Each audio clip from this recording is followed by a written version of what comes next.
Since yesterday we commemorated 25 years since the assassination of a great leader, the former Prime Minister of Israel, Yitzhak Rabin, the Theodor Herzl Centre for Israeli Studies decided to organize this conference and have Professor Itamar Rabinovich as a guest speaker. In his position as a former ambassador of Israel to the United States and former chief negotiator with Syria. But before listening to Professor Rabinovich, I would like to say that we are honored to have a few introductory remarks from the rector of our university, Professor Remus Pricopie, and the current ambassador of Israel to Romania, His Excellency Mr. David Saranga. Professor Remus Pricopie, you have the floor. Daniel, thank you very much. Dear friends, dear colleagues, Your Excellencies, I'm very happy to be part of this event today. I'll try to be short, difficult, but I'll try. What I want to say is that I'm happy to see on this screen a lot of friends who have participated to the construction of our Center on Israeli Studies. And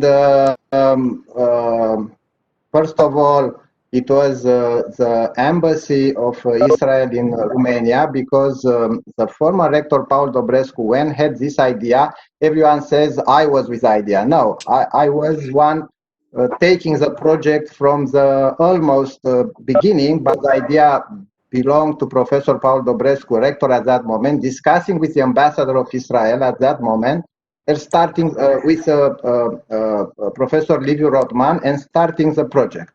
And after that, many of you joined and supported this. And Itamar Rabinovich, who is today our speaker, is not just a speaker, but is a friend and a member of the Romanian academic CNSPA community, being Doctor Honoris Causa of CNSPA, and we are very happy with this. And also, we are happy Professor Liviu Rotman and the center worked on the translation of one of his books. It is exactly on the topic that we are discussing today. And we have this book in Romanian language. So once again, a team effort for a long period of time. And when the objective is correct and is fair, never mind who is in a specific position, who is the ambassador, who is the rector, who is leading the center, the project, academic project, goes further. Thank you very much to all of you. I'll be here. Thank you, Ambassador, for coming once again. I'm happy you work for CNSPA and we don't pay you for this. I'll be here very silent listening to the conference. Thank you very much.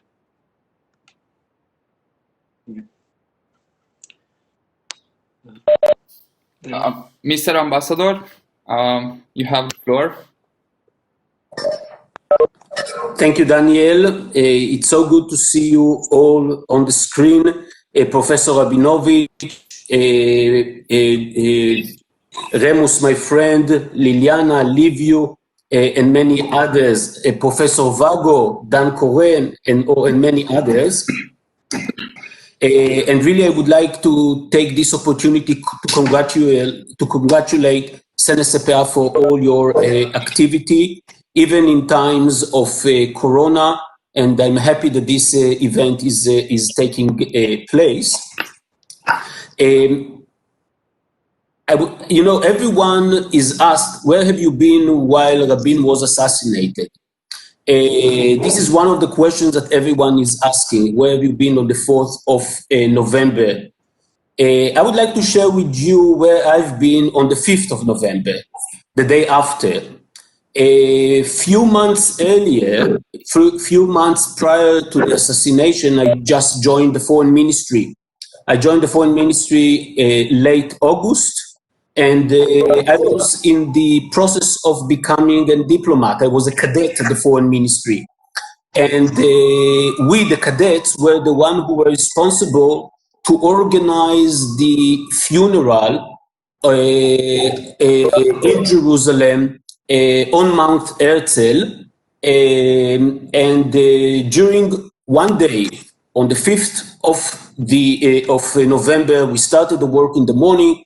In the afternoon, the funeral took place. But what was interesting is to see how many people, how many leaders from all over the world came to the funeral. There were 78 heads of states, and I remember there, of course, President Clinton, together with the former presidents Carter and Bush the father, the president of Egypt, the king of Jordan, many leaders from Europe, Jacques Chirac and Helmut Kohl, and many others, and Boutros Ghali, the secretary of the United Nations. But what I remember that was so interesting to see is that there were delegations coming from Amman, from Qatar, of course, the King of Jordan, the President of Egypt, a big delegation from the Palestinian Authority. And I remember in a certain point, we were looking around and we were seeing all these dignitaries, many of them in their traditional customs, and we said, this is a new era. This is a new era. And the question which everyone asks himself is whether this era will continue, whether all the peace activities, or the question was whether the peace process or whether the opening to the Arab world, if this process will continue. Unfortunately, we all know what happened in the last 25 years. But if I want to end my introduction in being optimistic, is I might say that that what we see today in the Middle East, the fact that we see peace agreements with United Arab Emirates, the fact that we see Bahrain, the fact that we see Sudan, and the fact that we know that there are many other Arab countries that will join the others, that means that at the end, the peace in the Middle East is not just a legacy, is not just a dream. Maybe it's also a reality. Thank you very much. Thank you very much, Ambassador David Saranga. Before giving the floor to Professor Itamar Rabinovich, I would like to give the floor for a few introductory remarks to another very special guest, the director of the Theodor Herzl Centre for Israeli Studies, Professor Liv Brotman. Thank you, Daniel. Good evening. Dear guest, Professor Rabinovich, כבוד השגריר my old friend David Saranga, Professor Prikopia, our rector, our deputy rector Liana Popescu, and our deputy rector Mihai Gigiu, Dani, Rafi, welcome. Today, Theodor Herzl Centre commemoration 25 years on assassination on Yitzhak Rabin, most dramatic moment in Israeli story. It's a grand honor and grand pleasure today together in Professor Rabinovich, maybe the best expert in Rabin issue, and also eminent personality in academic and political life in Israel, and our Dr. honoris causa and our colleague.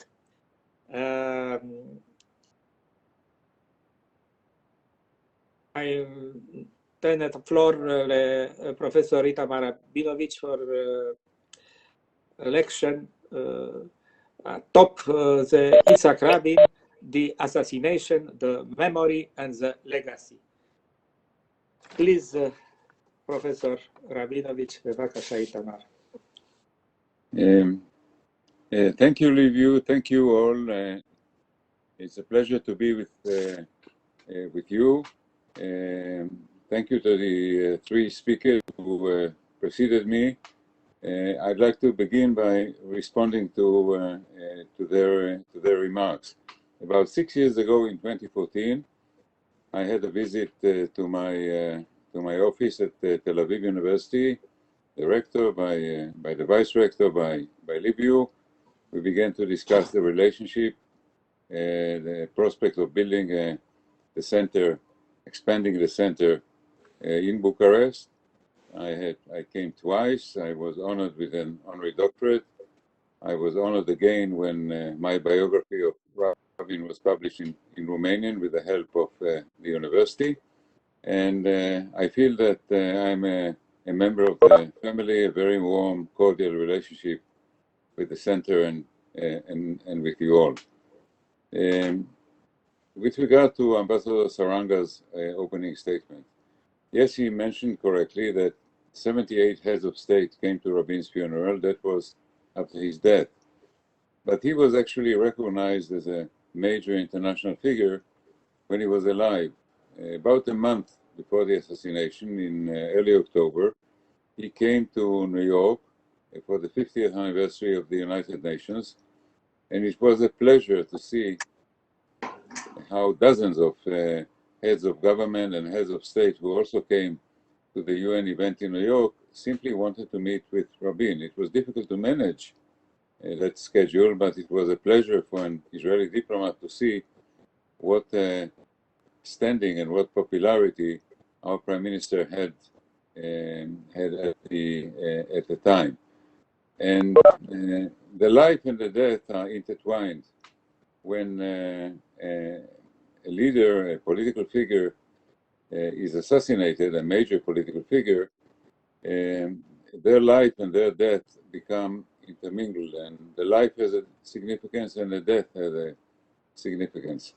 When I was writing the biography, I was trying to compare the Rabin assassination to other assassinations, and I looked at, of course, Lincoln, I looked at Kennedy, and I looked at de Gaulle. Lincoln, of course, there was a great poem written in America called Captain, My Captain, was translated into Hebrew and became a very popular song after the assassination.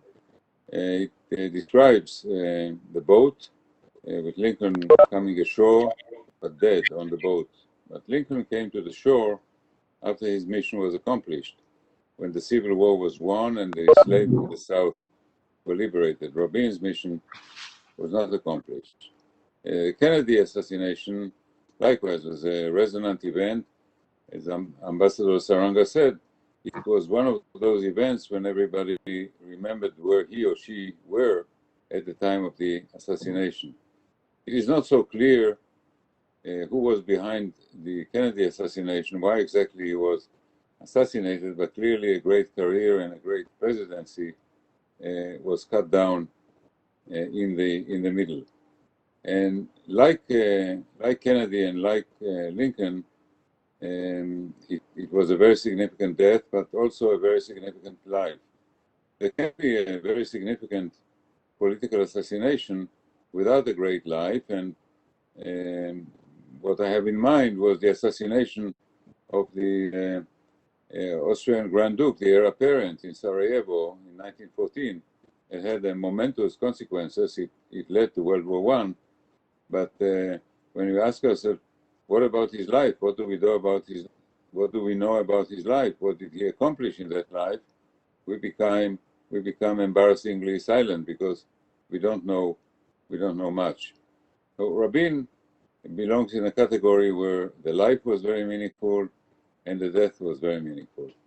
Let me just add the goal to these comments. The goal, of course, was not assassinated. He died peacefully, but there were several attempts on his life, because the goal was determined to take France out of Algeria and to end the long and sad civil war and the crisis that was bogging France down. He came from the right wing, the center in French politics, and he surprised everybody by being the leader who decided to come out of Algeria. And the French right wing, the settlers in Algeria and some radical army officers were determined to prevent him from accomplishing his vision, tried to assassinate him. Actually, we know that the assassin of Rabin, Yigal Amir, took an inspiration from a French colonel who was executed for plotting the assassination of de Gaulle.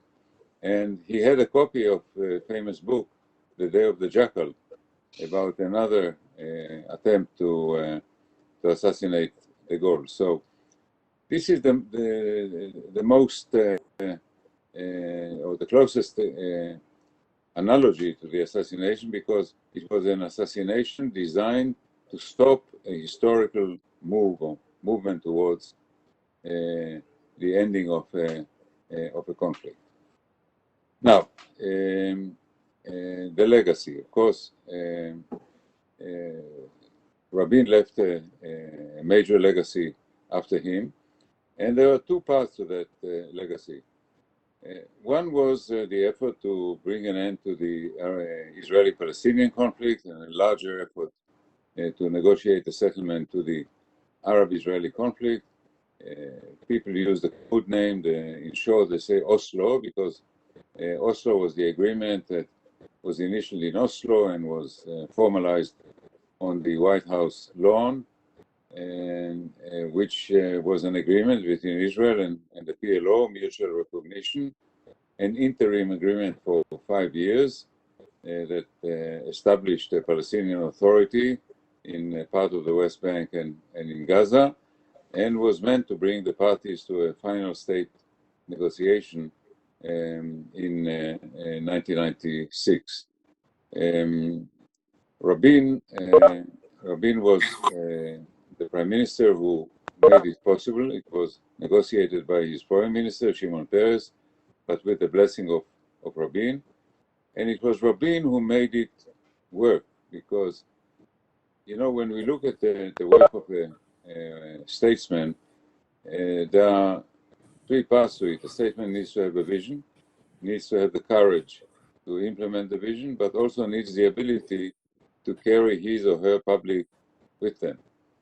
And Peres could negotiate Oslo, but Rabin was the only leader who had the standing with the Israeli public to get it through, not without opposition.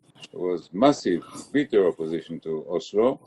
That opposition, or the radical wing of that opposition, finally led to the assassination, or perpetrated the assassination of Rabin. But Rabin got it through parliament and got it to work. And he could do that because he had the trust of the Israeli public. Rabin was, to the Israeli public, Mr. National Security. He was a great general, the chief of staff of the Israeli army in 1967 during the great victory in the Six-Day War. He was a minister of defense, very highly respected in the 1980s. And when he told the Israeli public that I will give you peace with security, that any peace I negotiate will be grounded in adequate security arrangements, he had the trust of the majority of the Israeli public. So in that regard, he was unique, and in that regard, his absence from the scene had a very adverse effect on the effort to continue the peace process and bring it to a culmination during the past 25 years. Now, this was not always Rabin's position. Rabin was a bitter foe of the PLO.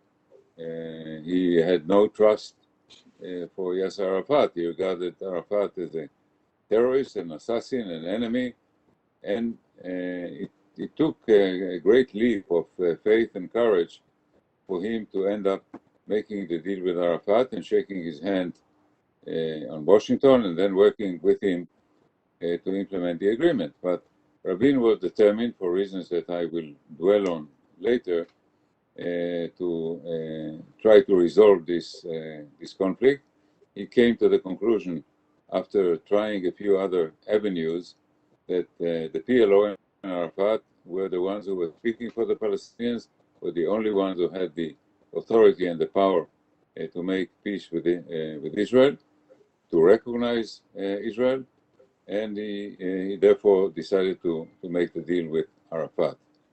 And Ambassador Saranga referred earlier to the normalization agreements that we've recently had with the United Arab Emirates, with Bahrain, and with Sudan. I had the pleasure, by the way, earlier this week, from Sunday to Tuesday, visiting the United Arab Emirates in Abu Dhabi, meetings with local think tank and with the foreign minister, and it's a wonderful feeling. It's a key to further developments that could change Israel's position and the whole strategic posture of the Middle East.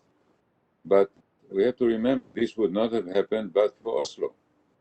The reasons that the Emiratis and the Bahrainis and the Sudanese can afford to normalize with Israel despite the opposition of the Palestinians is that they can tell the Palestinians, you signed the Oslo Accord with Israel, you recognized Israel.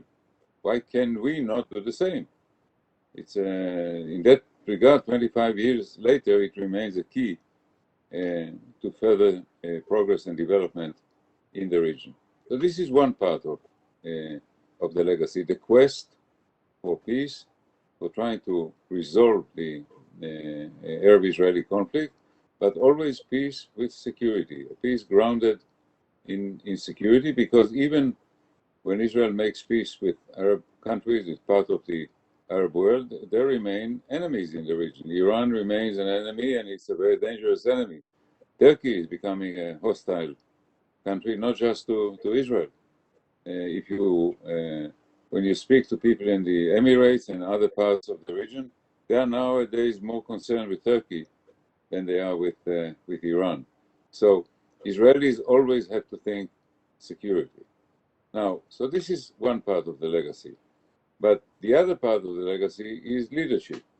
Ask yourself, what made Rabin so special? Why 78 heads of state came? Why is he remembered 25 years later around the world? Why there are so many events and press articles and television shows and so forth commemorating the assassination of Rabin?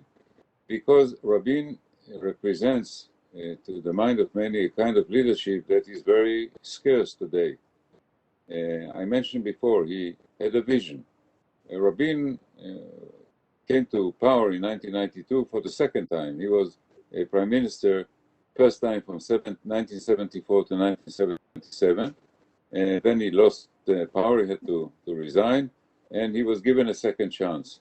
And he was determined that he would use that second chance to effect a real change in Israel's position. And he had a vision of what he wanted to accomplish.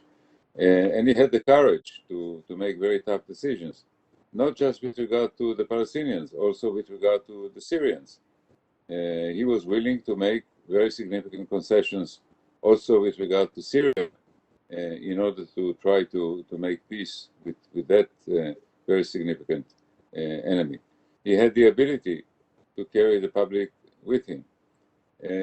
Rabin was not a charismatic leader, not a charismatic like other leaders that we had, like Moshe Dayan or Menachem Begin. He could carry large audiences, crowds with that charisma. He was not, but he had authority. Rabin was a great expert on military affairs. He was a man who understood domestic and international politics, a man with a total memory, with a very impressive analytical skill. He dominated his environment, and people appreciated his authority. He was very straightforward. He was sincere. People appreciated his directness and trusted him. I could see that with the Israeli public, and I, as ambassador, his ambassador in Washington, could see how the unique relationship between him and President Clinton was built. And one of the qualities that Clinton admired in Rabin was his sincerity, dependability. He said, when Rabin told you something, you could trust it. Rabin would deliver. And if Rabin disagreed, he would tell you so. I mean, I was sat on many very small meetings between Rabin and Clinton, and on occasion, when Clinton asked for something that Rabin could not agree to or could not deliver, he said no. And there were some, in that great friendship, there were also some awkward moments, but Clinton always knew that a no was a no and a yes was a yes. And the public had the same feeling. And I want to describe to you one of the saddest and most revealing moments in Rabin's second tenure. There was a case of an Israeli soldier called Nachshon Waxman who was abducted by Hamas, the terrorist Palestinian organization. The Israeli authorities found out where he was held, and a commando unit was sent to try to liberate him. The mission failed, and Nachshon Waxman was killed by the abductors, and so was one of the officers who was in the commando force that came to try to liberate him. Rabin went on television that night. He was very much shaken by the whole episode, but he went on television, and in his unique manner, he looked from the screen to the public and said, I am the Prime Minister, I am the Minister of Defense, I gave the order for this operation, I am responsible for its failure. Now show me how many leaders that you know who would admit failure in this fashion. And this was not a show, this was the man, and the public realizes that they have a leader who is willing to take responsibility, is very open with them. So all these elements and other qualities gave Rabin that unique type of leadership that if you look today around the globe, you understand, of course, we are all living in the past 4 years, in the past few days, the issue of American politics, the type of leadership that came from America in the last few years, and against that backdrop, and also against the backdrop of leadership or absence of leadership in Europe, the leadership of Rabin shines as a great example of leadership, and this also is part of his legacy. Now, let me talk a bit about the life. And I gave the biography the subtitle of Soldier, Leader, Statesman, because I wanted to convey the sense of progression. That Rabin began as a soldier, immediately an officer in the elite unit of the Jewish community in Palestine, and was until 1967 was a soldier and a ranking officer. He then went into politics, first as ambassador to Washington, and then as a member of the government of Golda Meir, and soon after that, prime minister. So he became a leader. He really became a leader in the 1980s, when he also became more of a politician. Now, I'm going to say something that may sound a bit unusual, but again, it was an important aspect of Rabin the man. Rabin disliked politics. He was not a natural politician. Many of the things that politicians do, touch the flesh, as they say in America, shake hands, kiss babies, engage in small talk, making a phone call to the party secretary in some branch of the party, engaging in small talk. This was not Rabin. He had no patience for that, and for many years he was not a very effective politician. But eventually, he had to come to terms with reality. He had to behave more like a politician.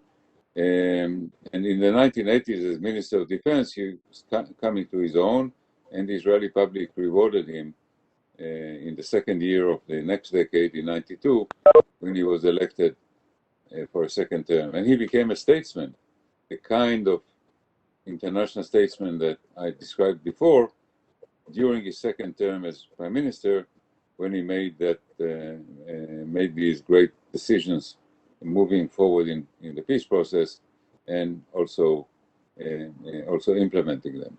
So there was a progression here. Also, I should add that Rabin's ambition also developed over time. We know politicians in Israel and elsewhere who at the age of 20 know that they are going to be the prime minister, or think that they are going to be the prime minister. Some of them actually did become. Rabin was not like that. When he was always looking just at the next phase. When he was an officer, he wanted to move on in grades until he became a general. When he was a general, he wanted to be chief of staff. When he was ambassador, he wanted to become a cabinet member, and so on. Always looking just one step ahead in that regard. But his life story is very much the story of Israel, and therefore, for a time when I had to consider the subtitle for the book, I thought about calling it Yitzhak Rabin, Native Son, because he was the quintessential Sabra. Sabra is the nickname for those of us who were born in Israel and grew in Israel, not came from the diaspora. There are a certain set of qualities that go with the term Sabra, a bit prickly on the outside, softer and more amenable on the inside, direct, not always very well-mannered, and so forth and so forth, but intuitive, able to be spontaneous, and other qualities that the Sabra has, and Rabin had much of that. Also, the story of his life very much is the story of the state, pre-state and state. He was born in Jerusalem. His parents, an interesting story unto itself, Rosa and Nehemiah. Rosa, his mother, came from Russia.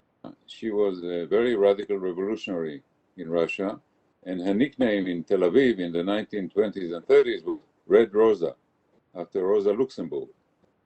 And if you look at the book, there is a photograph of Rosa marching in the 1st of May parade in Tel Aviv in the 1930s. And you have to look at her, the expression on her face, very determined, chin up. And there was much that Rabin inherited from his mother. One of my most important experiences in working on the biography was to find out about the mother and about the impact that the mother had on her son, Yitzhak Rabin. And I would say in general, when I wrote the biography, the second part of the book, the later years, particularly the important years of the second term as prime minister, were the easiest for me. I was part of his administration. I worked very closely with him. I worked as a peace negotiator in the peace process and ambassador in Washington, with the important relationship with the United States and President Clinton. So these I knew chapter and verse. But I had to teach myself much more about the background, the early childhood, the family, the early military career, and discovering the figure of the mother and her impact on the persona of Rabin was one of the more interesting aspects of my work on the book. So he was born to his parents, who belonged to the labor movement in pre-state Israel. He grew up, he went to schools. At that time, the labor movement had its own schools, then went to an agricultural school, the best school in the country, in the Galilee, and he graduated as the outstanding student in his class. He received a special prize from the British High Commissioner, and if the times were normal, he would have gone to California to study water engineering in the University of California in Davis, and come back to Palestine to be a water engineer and help develop the country. But of course, the times were not normal. It was World War II. Rommel and the German army were at the gates of Egypt, and he joined the military forces of the Jewish community and became and remained a soldier for the next 27 years or so. So as a soldier, he fought in the War of Independence in 1948. He was by that time a ranking officer. He fought on the road to Jerusalem, and in Jerusalem, some of the bloodiest battles of our War of Independence, and came out of the war as a senior and highly regarded officer with proven skills in military planning and being a great staff officer. And then he decided to stay in the IDF. And as IDF, the Israel Defense Forces, because he wrote in his memoirs and also said it many times, he was very unhappy with the state of the Israel Defense Forces in 48, and he swore that if it were up to him, this would never happen again, that the Israeli armed forces would be in top shape if they had to be tested again. And so he stayed in the army and participated in building the IDF, and as head of operations and as chief of staff, brought the IDF to the great state it was in 1967 in terms of readiness and capacity, to the great victory of 67, the glory for which he had to share with Moshe Dayan, who became Minister of Defense. Then the embassy in Washington. When Rabin went to see Prime Minister Eshkol after the war, and Eshkol had to, of course, end his military service on a high note, Eshkol said, "So what would you like to do now?" And Rabin said, "I would like to be the ambassador in Washington." Eshkol was very much surprised, because as Rabin was not a natural politician, he was also not a natural diplomat. Some of the qualities I described before are not typical of a diplomat who has to spend a lot of time in niceties and cocktail parties and other pursuits that Rabin was not particularly fond of. So Rabin said, I want to get to know America and the world. He planned to go into politics, public life. He felt that he was not sufficiently well-versed in world affairs, and thought that Washington would be the best place to do that, to correct that.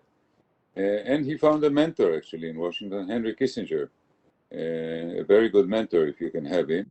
And they became very close friends, and Kissinger mentored him very much in American politics and in international politics. It was a great relationship. It was also very helpful to an ambassador in the court of Richard Nixon to have entree to the National Security Advisor and Secretary of State. So he was a very effective ambassador, and came back to Israel in 1973 with the prestige both of being a great chief of staff and a great ambassador. He went into politics. Then, of course, we had the awkward events of the October War of 1973, of which he was not part, because he just came back from Washington. He was not part of the government yet.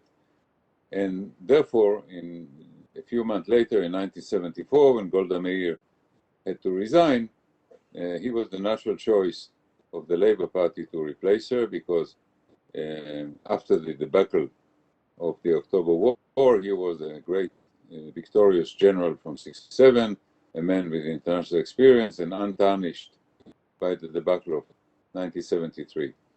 He was not quite ready for the job, as I indicated before. He had to hone his political skills, and the first term was very difficult for him. He accomplished many things, but politically it was not a great tenure. And as I indicated earlier, he came into his own again in politics as Minister of Defense in the National Unity governments of the 1980s, when he became Mr. National Security, which prepared him for the second prime ministership in 1992. Now, let me speak briefly about Rabin's vision of peace. So when Rabin became prime minister in 1992, we had the peace process in place. This was the Madrid process. It was begun by the Bush-Baker administration after the first Gulf War. Israel was negotiating with Syria, with Jordan, with Lebanon, with the Palestinians as part of the Jordanian delegation, and there was a second multilateral track to the peace process. But the peace process was not going places at the time, and Rabin was determined to put life into the peace process. Now, in order to have a breakthrough in the peace process, Rabin knew that it had to happen with one or two, either Syria or the Palestinians, because Jordan was a monarchy. Monarchy in the Arab world had a problem of legitimacy. King Hussein could not be the first. Lebanon was a Syrian client, would not move without Syria. So in order to have a breakthrough, it would have to be either Syria or the Palestinians. And typically for Rabin, he negotiated on both tracks, asking himself which one would prove to be the first to yield a product. His actual preference was for the Syrian track, which I had the honor of negotiating.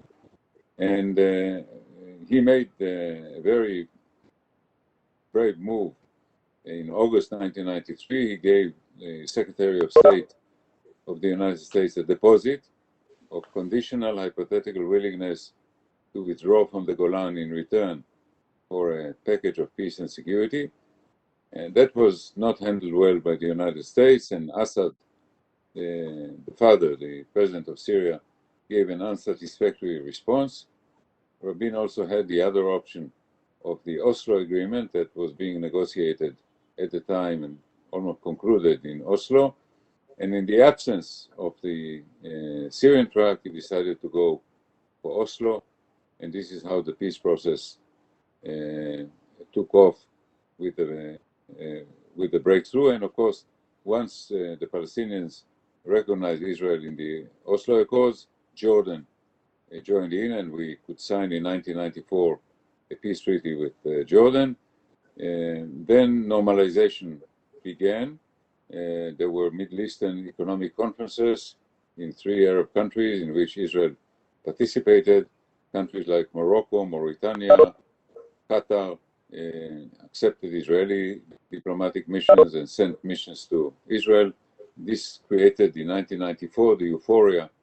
People thought that the peace process was about to mature and bring in the expected results, but then 1995 was a turn to the worse, and of course almost ended in November 4 with the assassination of Rabin, which of course was a setback to the peace process. The peace process did not end. It of course was halted, was damaged by the assassination, but there were subsequent attempts by Prime Minister Barak, by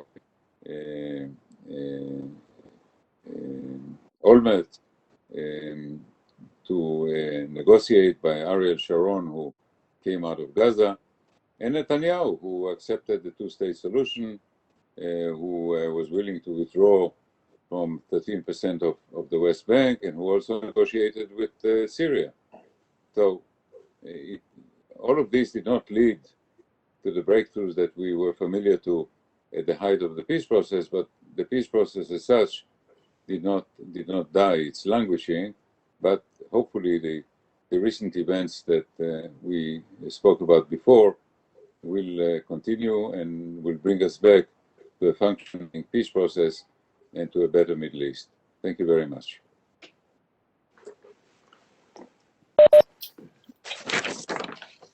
Thank you very much, Professor Rabinovich. It's a very, very passionate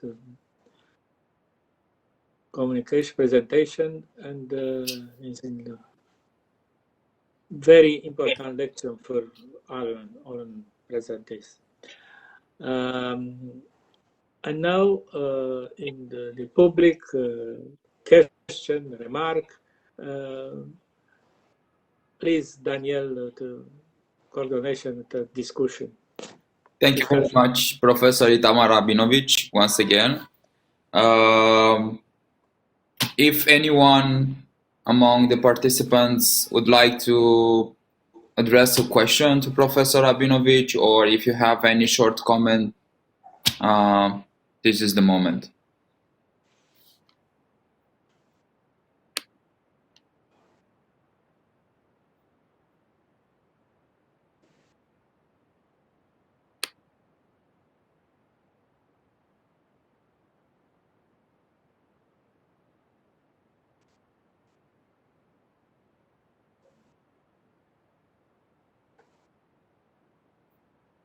If you have any question, please write in the chat. So because most of you have the microphone off, so I can have here a list of the people willing to address questions. So,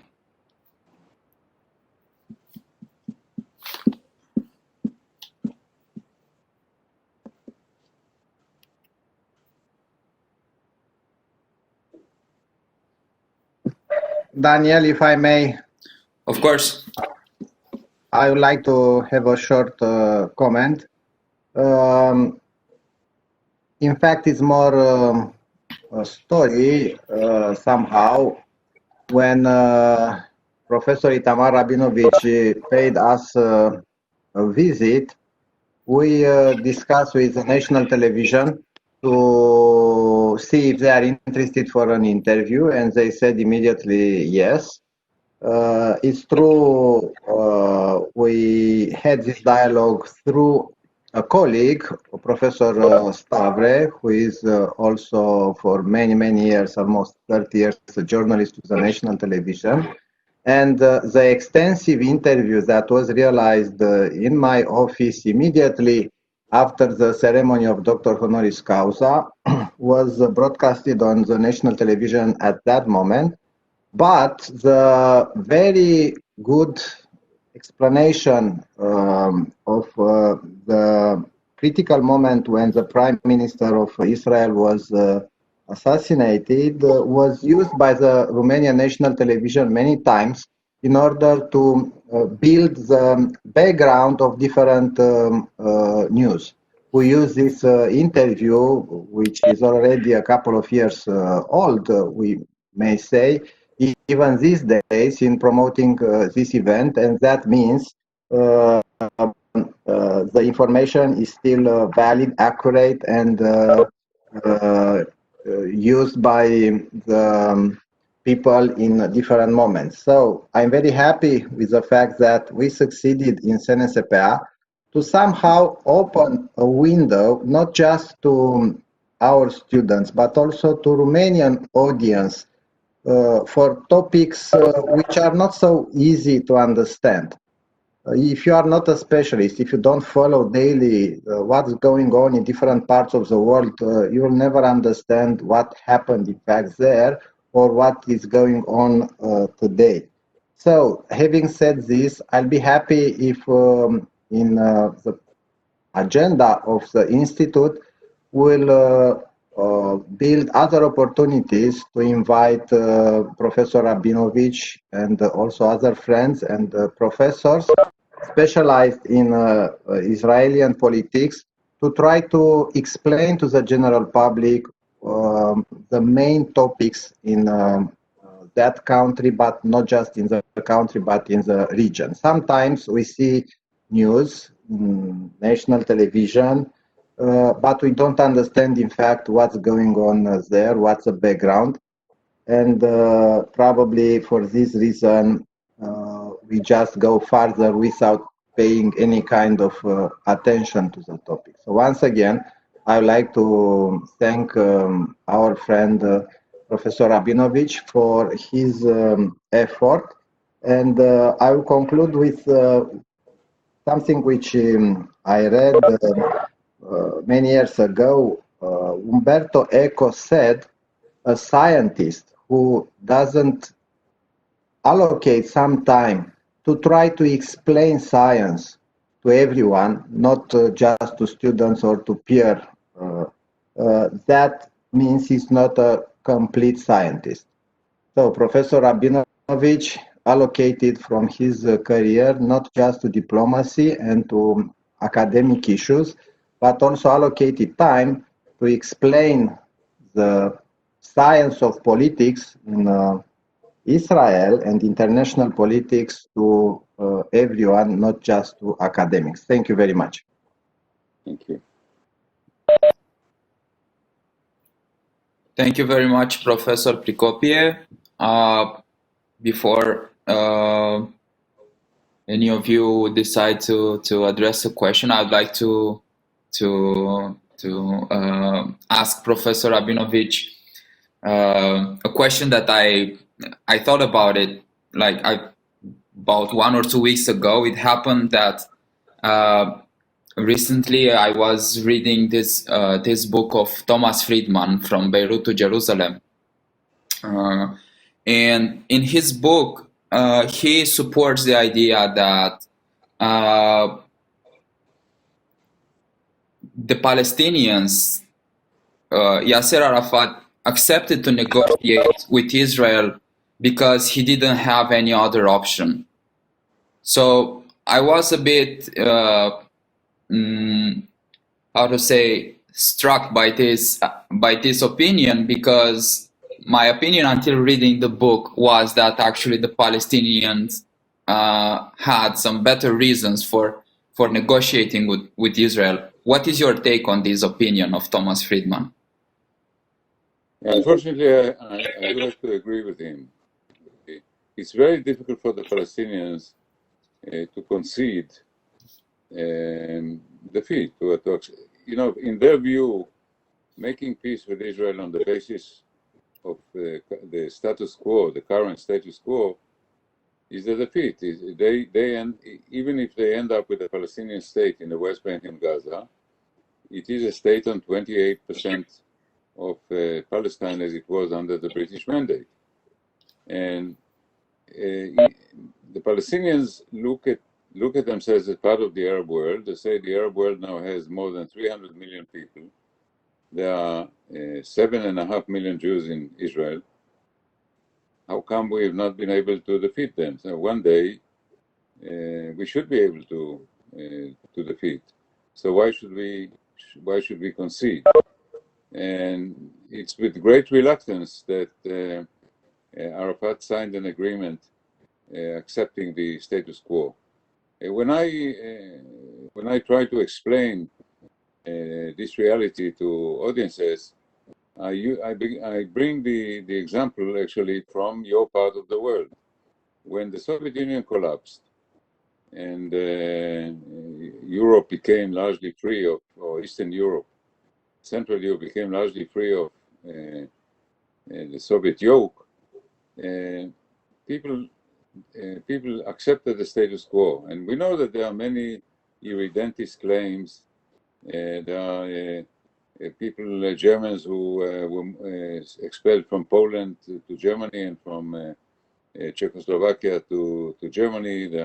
Hungary is not happy with its borders. There are minority issues, but Eastern and Central Europe decided to normalize life on the basis of the status quo. In the Middle East, is not European. This is not always the case, and that was in some quarters among the Palestinians. It remains the case today. So Thomas Friedman is right. Thank you very much. Any other question or comment?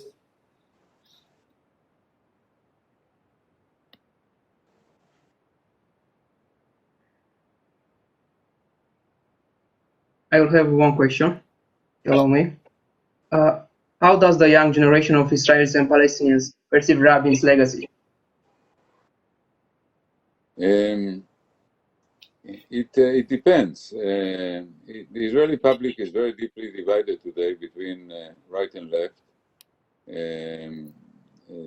Center left very much relish the legacy. The right wing they admire Rabin as a great general and as a personality, but they reject the Oslo part of his legacy. And the Palestinians, same thing, is they appreciate the fact that this was the Israeli leader who made the Oslo compromise, but they remember that he was also a general, a chief of staff who defeated the Arab world in 1967 and crushed the Intifada in the 1980s. So in both cases, it's a mixed attitude. Professor Rabinovich, we have a question from a friend of our center, Mrs. Anna Maria Borboric. She asks if nowadays can be identified another important figure like Yitzhak Rabin in the light of his legacy, probably in Israel or outside Israel. Anna didn't mention here, but yeah, well, outside Israel, let's leave it alone. But inside Israel, we have a prime minister who has served many years in office, has huge legal issues. At some point, he will depart. And among those who want to succeed him, either in his own party or in the opposition, I do not see a towering figure that reminds me of Yitzhak Rabin. thank you very much. So we didn't receive any other questions in the chat. I suppose that we are close to the end of the event. Professor Rothman, would you like to say a few words or? No. No. Thank you. So, thank you very much, Professor Rabinovich. Thank you very much, Professor Prikopie, Ambassador David Saranga. Thank you very much for your time and for your contribution to our event, to our online event. Hopefully, we will be able to meet in person as soon as possible. Thank you to all the participants and for your time. And I hope to meet you again. Yeah. Thank you. Hope to visit you soon. Thank you. Next time. Thank you very much. Bye-bye.